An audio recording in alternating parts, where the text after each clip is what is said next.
Hello everyone, I am your Hindi teacher and today we will start one new chapter which is of class 10th and the book name is संचयन भाग 2। कक्षा 10वीं के लिए हिंदी की पूरक पाठ्य पुस्तक द्वितीय भाषा।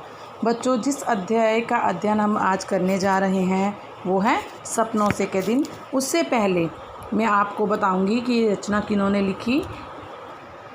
यह रचना गुरदयाल सिंह जी ने लिखी। पंजाब के जैतो कस्बे में 10 जनवरी 1933 को एक साधारण दस्तकार परिवार में जन्मे गुरदयाल सिंह ने बचपन में कीलों हथौड़ों से काम लेते हुए अपनी शिक्षा पूरी की और कलम पकड़ी। 1954 से 1970 तक स्कूल में अध्यापक रहे।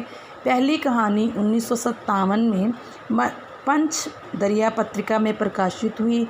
जब कॉलेज में प्राध्यापक हुए तो अपने ही उपन्यास पढ़ाने का मौका इन्हें मिला। जो उपन्यास इन्होंने लिखे थे वही इनको पढ़ाने का मौका मिला। अंततः यूनिवर्सिटी में प्रोफेसर के पद से अवकाश ग्रहण किया। गुरदयाल ठेठ ग्रामीण परिवेश और भावबोध के लेखक के रूप में माने जाते हैं। बड़े सहज रूप से वे अपने पात्रों का चयन खेतिहर, मजदूरों, पिछड़े और दलित वर्ग के लोगों के बीच से करते हैं जो सदियों से अपने समाज की उस दूषित व्यवस्था के शिकार हैं जो पीढ़ी दर पीढ़ी उनकी शारीरिक हड्डियों को ही नहीं गालती रही, उनकी पूरी मानसिकता को दीनहीन और बेबस बनाए हुए हैं। पंजाबी भाषा में उल्लेखनीय योगदान के लिए ज्ञानपीठ पुरस्कार से सम्मानित गुरदयाल सिंह को अपने लेखन के लिए साहित्य अकादमी, सोवियत लैंड नेहरू सम्मान, पंजाब की साहित्य अकादमी सहित कई अन्य पुरस्कारों से सम्मानित होने का गौरव प्राप्त हुआ। उन्होंने बतौर लेखक कई देशों की यात्राएं भी की। उन्होंने अब तक 9 उपन्यास, 10 कहानी संग्रह, 1 नाटक, 1 एकांकी संग्रह, बाल साहित्य की 10 पुस्तकें और विविध गद्य की 2 पुस्तकों की रचना की। गुरदयाल सिंह की प्रमुख कृतियाँ हैं मणि का दीवा, अथ चांदनी रात, पांचवा पहर, सब देश पराया, सांझ सवेरे और आत्मकथा। क्या जानूँ मैं। गुरदयाल सिंह का निधन मतलब उनकी मृत्यु 16 अगस्त 2016 को हुई। हाँ जी बच्चे, अब जो हम अध्ययन करने जा रहे हैं वो है सपनों से के दिन। जब हमें दिन सपनों जैसे लगते थे। सपने सभी देखते हैं, सबके सपने पूरे हो जाते हैं, लेकिन जो हमारा बचपन है वो कभी लौट कर नहीं आता। अब इस पाठ में लेखक ने बचपन के बारे में, बचपन के दिनों का वर्णन किया है कि जब लेखक खुद बच्चा था तो वो किस प्रकार पढ़ाई करता था, क्या वो स्कूल जाता था, उसका स्कूल जाने का मन करता था। आजकल तो बच्चों के लिए पढ़ाई सबसे ज़्यादा ज़रूरी अंग है, लेकिन जिस समय लेखक ने अपना बचपन बिताया, क्या उस समय पढ़ाई को महत्व दिया जाता था या नहीं। जैसे जैसे हम पाठ पढ़ते जाएंगे वैसे वैसे हम इस कहानी को समझते जाएंगे। मेरे साथ खेलने वाले सभी बच्चों का हाल एक सा होता। ये कौन कह रहा है? लेखक। नंगे पाँव, फटी मैली सी कच्ची और टूटे बटनों वाले, कई जगह से फटे कुर्ते, बिखरे बाल। जब लकड़ी के ढेर पर चढ़कर खेलते, नीचे को भागते तो गिर कर कई तो जाने कहाँ कहाँ चोट खा जाते और पहले ही फटे पुराने कुर्ते तार तार हो जाते। मतलब पहले से ही फटे हुए कुर्ते और भी फट जाते। धूल भरे कई जगह से छिले पाँव, पिंडलियाँ या लहू के ऊपर जमी रेत, मिट्टी से लथपथ घुटने लेकर जाते तो सभी की माँ बहनें उन पर तरस खाने की जगह और पिटाई करती। कईयों के बाप बड़े गुस्सैल थे। गुस्सैल मतलब गुस्से वाले थे। पीटने लगते तो ये ध्यान भी न रखते कि छोटे बच्चे के नाक मुंह से लहू बहने लगा है या उसके कहाँ चोट लगी है। परंतु इतनी बुरी पिटाई होने पर भी एक दूसरे दिन फिर खेलने चले जाते। मतलब लेखक कहता है कि जब वो बच्चा था तो एक तो उसके फटे पुराने कपड़े होते थे और उस पर वो खेलते थे। अगर उन्हें किसी जगह चोट लग जाती थी तो घर जाकर उनकी माँ उन पर तरस नहीं खाती थी। जैसे आजकल हम देखते हैं कि बच्चा जब गिर जाता है तो माँ दौड़कर उस बच्चे को अपनी गोद में उठा लेती है, उसके ज़ख्म पर मरहम लगाती है। लेकिन लेखक के समय ऐसा कुछ नहीं था।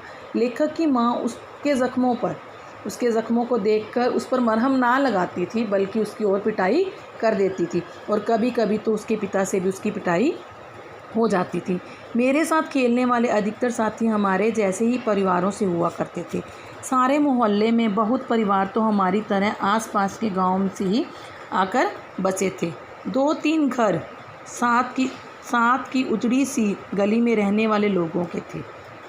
हमारी सभी की आदतें भी कुछ मिलती जुलती थी। उनमें से अधिक तो स्कूल जाते ही न थे। जो कभी गए भी पढ़ाई में रुचि न होने के कारण किसी दिन बस्ता तालाब में फेंक आए और फिर स्कूल गए ही नहीं। ना ही माँ बाप ने ज़बरदस्ती भेजा।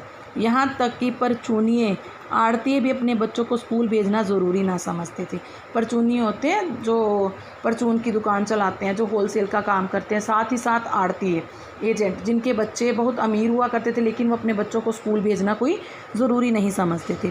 कभी किसी स्कूल अध्यापक से बात होती तो मास्टर जी हमने इसे क्या तहसीलदार लगवाना है, थोड़ा बड़ा हो जाए तो पंडित घनश्याम दास से लंडे पढ़वा कर, लंडे होते हैं हिसाब किताब रखने की, कोई कला पढ़ ले, भैया लिखने लगेगा, मतलब हिसाब किताब लिखने लगेगा।